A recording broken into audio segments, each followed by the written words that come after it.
Hello दोस्तों, स्वागत है आपका हमारे चैनल एम इम्प्रूवमेंट पे। आज हम लोगों का टॉपिक है ब्लड। हम लोग ब्लड के बारे में लगभग पूरी इन्फॉर्मेशन लेंगे। पार्ट वाइज ये वीडियो बनेगा, पार्ट 3 तक ये वीडियो जाएगा। तो इस वीडियो में मैं आपको ब्लड के बारे में पूरा इन्फॉर्मेशन दूंगा, आप लास्ट तक बने रहिएगा। तो चलिए देखते हैं, ये जो यहाँ पे स्क्रीन पे दिख रहा है यह ब्लड का आपका फिगर है। चलिए बढ़ते हैं आगे की तरफ। तो चलिए अब हम बात करते हैं ब्लड के बारे में। तो जो ब्लड होता है वो हम लोगों का नेचुरल कोलाइड होता है ना, मतलब नेचुरल कोलाइड जैसा होता है।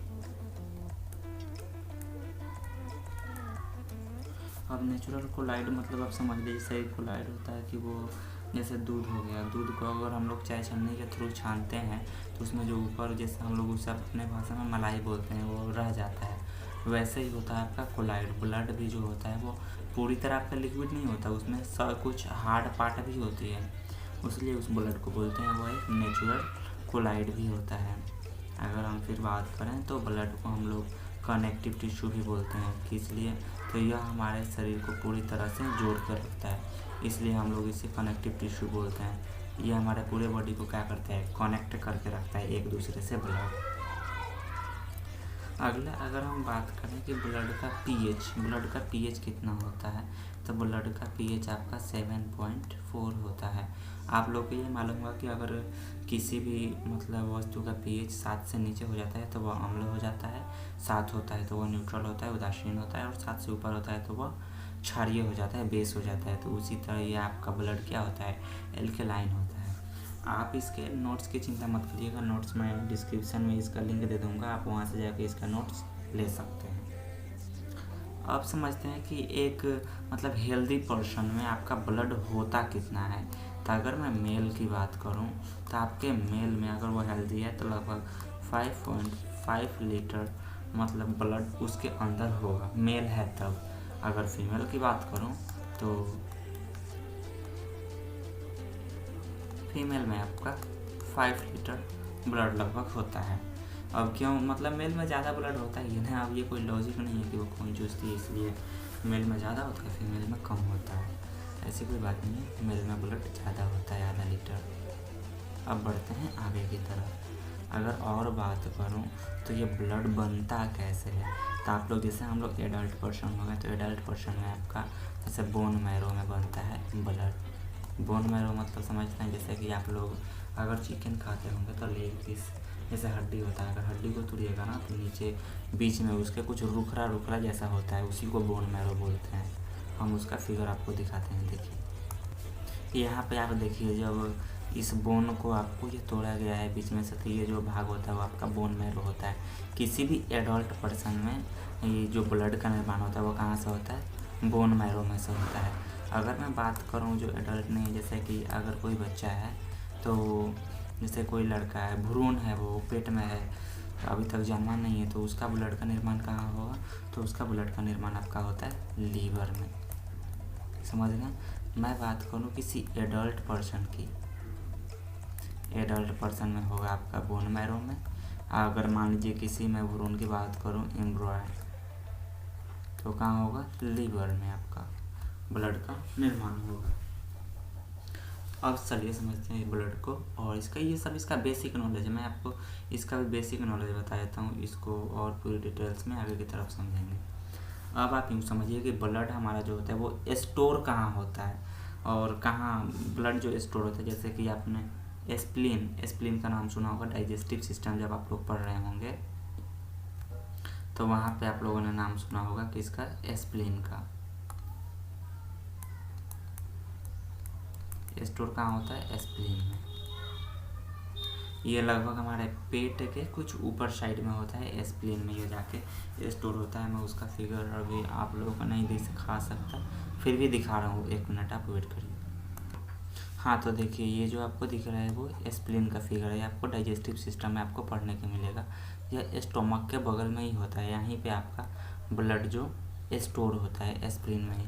अगर कोई पूछ दिया आपसे कि ब्लड स्टोर कहाँ होता है, तो आपका ब्लड जाके स्टोर स्प्लीन में होता है। अब मैं बात करूँ कि कब मतलब ग्रेव किसे बोलते हैं ब्लड का, तो ग्रेव वार्ड भी इसका स्प्लीन ही होता है। ब्लड का कब्र भी हम लोग स्प्लीन में ही बोलते हैं। जैसे कोई अगर ब्लड मर गया तो वो जाके स्प्लीन में ही रहेगा, स्प्लीन में ही इसका पाचन होगा, इस तरह नहीं होगा। इसलिए इसका स्टोर भी आपका स्प्लीन में ही होता है और इसको कब्र मतलब ग्रेव भी इसका स्प्लीन को ही कहा जाता है। अब चलिए देखते हैं, आगे बढ़ते हैं। तो चलिए अब हम लोग जानते हैं कि ब्लड आखिर बनता कैसे है। अगर मैं आप लोगों से पूछूं कि आखिर ब्लड बनता कैसे है, ब्लड में क्या होता है, तो आप सभी लोग ज़्यादातर का जवाब होगा हीमोग्लोबिन। तो ठीक है, हीमोग्लोबिन से ही बनता है, हीमोग्लोबिन होता है आपके ब्लड में, हीमोग्लोबिन। ठीक है, अब यूँ समझिए हीमोग्लोबिन मतलब क्या होता है। ये जो अगर इसका संधि विच्छेद करिएगा, ये ब्रेक डाउन होगा तो हीम मतलब आयरन होता है आपका, Fe। ग्लोबिन आपका प्रोटीन होता है जो आपका अगर मतलब ब्लड का सर्कुलेटरी सिस्टम आप लोग पढ़िएगा तब आप लोगों को इसको मालूम चल जाएगा क्या कि रिसाइकिल कैसे होता है। तब मतलब का हीमोग्लोबिन में आयरन का मात्रा ज़्यादा होता है। तब मैं बात करूं कि हीमोग्लोबिन आखिर प्रेजेंट किस में होता है, तो अगर मैं मेल की बात करूं तो मेल में यह 14 ग्राम पर डेसीलीटर प्रेजेंट होता है, और फीमेल में मैं बात करूं तो यह 13 ग्राम पर डेसीलीटर प्रेजेंट होता है। इसीलिए जो मेल का जो बॉडी होता है वो काफ़ी स्ट्रांग होता है फीमेल से, क्योंकि इसमें आयरन की भी मात्रा ज़्यादा होती है। जितना अब मान लीजिए 1 ग्राम पर डेसीलीटर में ज़्यादा होगा तो वैसे भी मेल का ये जो शरीर होगा वो काफ़ी मजबूत हो। तब आगे की तरफ देखते हैं, जैसे कि इसका ये जो मैंने अभी बोला कि ब्लड का सर्कुलेटरी सिस्टम, आखिर इसका खोज किसने किया था सर्कुलेटरी सिस्टम का, ब्लड का जो होता है, तो वो किसने किया था, विलियम हार्वे ने इसका खोज किया था। विलियम हार्वे उनका नाम था जिन्होंने इस सर्कुलेटरी सिस्टम को खोजा था। ये सब इसका बेसिक नॉलेज है, ये आपको मालूम होना चाहिए। नेक्स्ट पार्ट से हम लोग इसका मतलब जो स्मार्ट पार्ट होता है वो चालू करेंगे अभी। और जैसे कि आप यूँ समझ लीजिए फंक्शंस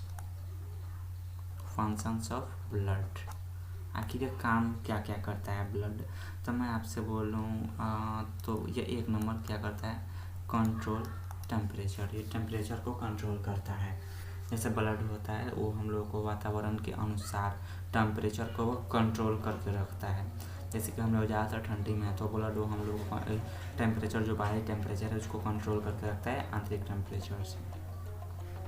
दूसरा काम क्या करता है, स्पोर्ट्स ऑफ न्यूट्रिएंट्स, मतलब जो पोषक पदार्थ होते हैं जो शरीर में का हम लोग खाते हैं तो उस सब का क्या करता है, ट्रांसपोर्ट करता है। वो यहाँ से वहाँ भेजता है, वहाँ से वहाँ भेजता है। वो सब कहाँ होता है, ब्लड के थ्रू ही वो सारा जो होता है वो ट्रांसपोर्ट होता है। अगर मैं इसका तीसरा फंक्शंस का बात करूँ तो जैसे ट्रांसपोर्टेशन ऑफ गैसेज आप लोग बोल सकते हैं, जैसे कि ऑक्सीजन, कार्बन डाइऑक्साइड, इस सब का एक्सचेंज भी ब्लड ही करता है। कहाँ करता है वो, तो वो लंग्स में हम लोगों का ऑक्सीजन और कार्बन डाइऑक्साइड एक्सचेंज होते हैं। वो किसके थ्रू होते हैं, ब्लड के थ्रू ही होते हैं। वही ऑक्सीजन लाता है, कार्बन डाइऑक्साइड ले जाकर उनको देता है, फिर वो कार्बन डाइऑक्साइड बाहर जाके छोड़ते हैं। अगर मैं इसका चौथा बात करूं फंक्शंस का, तो इसका चौथा फंक्शन सबका हो जाएगा ट्रांसपोर्टेशन ऑफ वेस्ट मटेरियल्स।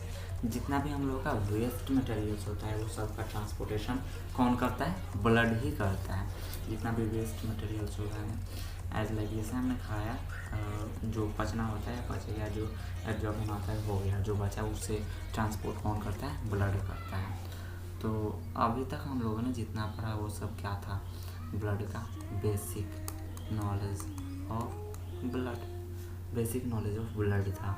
अब इसको हम लोग और आगे बढ़ाएंगे नेक्स्ट वीडियो में। तो नेक्स्ट वीडियो में भी आप लोगों को बहुत जल्द मिलते हैं, जिसके थ्रू आप लोगों को इसके कंपोजिशन के बारे में बताएंगे, प्लाज्मा, RBC, WBC, प्लेटलेट। तो आज के लिए इतना है। अगर आप लोगों को ये वीडियो अच्छा लगे तो वीडियो को लाइक करिएगा, चैनल को सब्सक्राइब करिएगा और दोस्तों में शेयर ज़रूर करिएगा। Thank you.